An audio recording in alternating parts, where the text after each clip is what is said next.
Hello and welcome. This is not the thing you want to see in an email. I'm your host, Elizibar, by the way. We send an email to people that owe you money, people you did work for.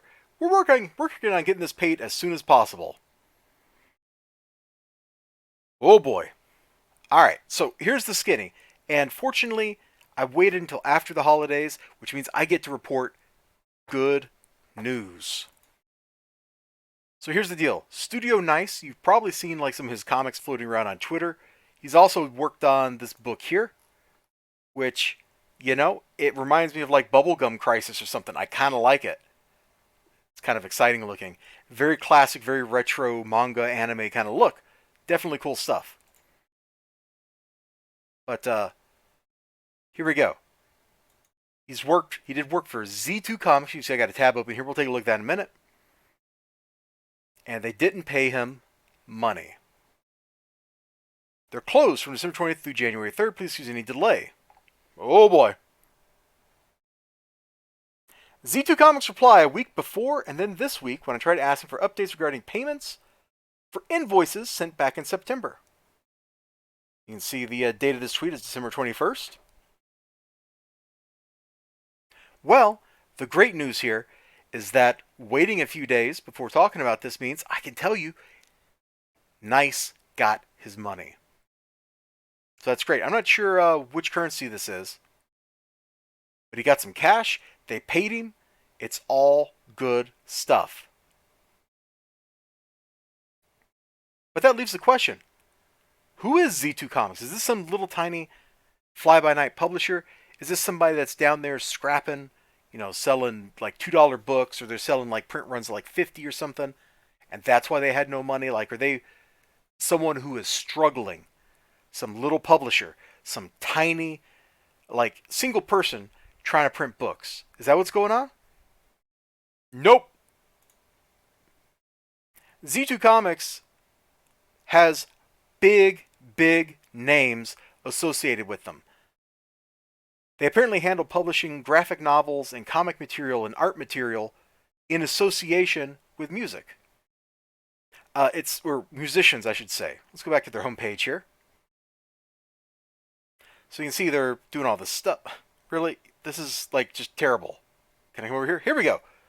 This is what I was looking for. This should have been your homepage, bro. Where music and comics collide. Z2 Comics helps musicians tell their stories through graphic novels, from Girls to Youngblood, da. So they do work kind of at the intersection of multimedia.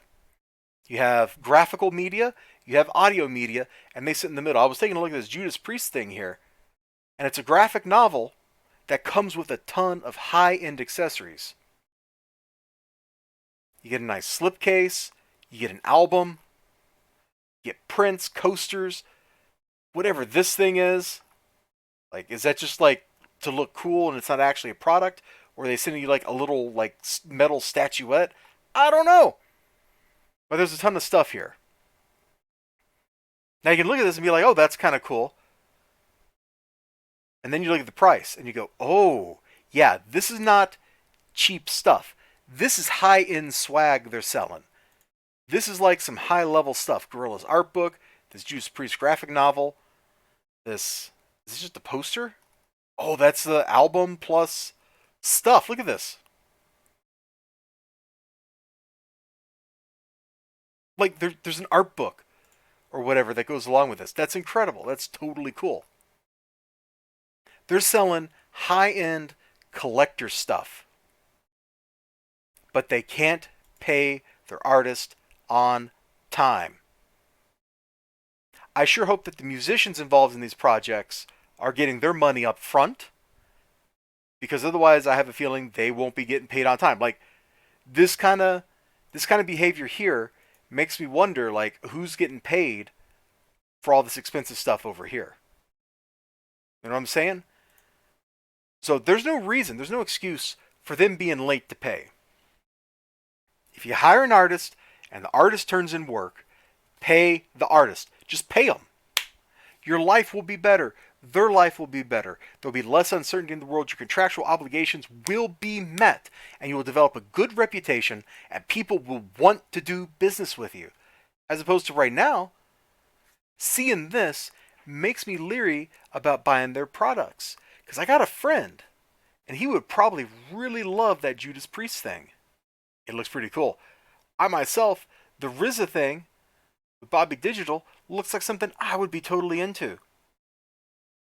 But knowing that it looked like they were stiffing an artist kind of makes me not want to get in on it. You know what I'm saying? Reputation absolutely matters. And while to some extent there is no such thing as bad publicity, in practice, there's such a thing as bad publicity, and you don't want to go there. You don't want to be that person. You want to pay your bills. And let's look at it this way, too. If I didn't pay my bill for 3 months to, I don't know, the cable company, they'd cancel my cable service. If I didn't pay my bills for 3 months to, oh, I don't know, the power company, I wouldn't have electricity. That's how everybody else in the world operates. And then these dudes over here, and it's not just like comic book publishers, it's anybody who deals with creative people. Any company that deals with creative people, no matter what the industry, whether it's music, art, comic books, prose, anything like that, the companies that hold the power, the ones who are the publishers, they all treat people like this, and they really shouldn't. And I say all, and there's an asterisk next to that, because I'm sure there are a lot of cases where that's not true. If I sat down and I thought about it for a few minutes, I could probably come up with a couple just in the comic book world, since that's what I'm the most familiar with right now. But for the most part, the publishers will try not to pay people if they don't have to. Like, if they can get away with not doing it, a lot of them seem okay with not doing it. Alright, so that's Z2 Comics and Nice. Right there. Their situation. Nice got paid. Happy ending. Good job. We can all go home. But don't forget what they tried to do. Or what it looked like, I should say, they tried to do. Bye-bye.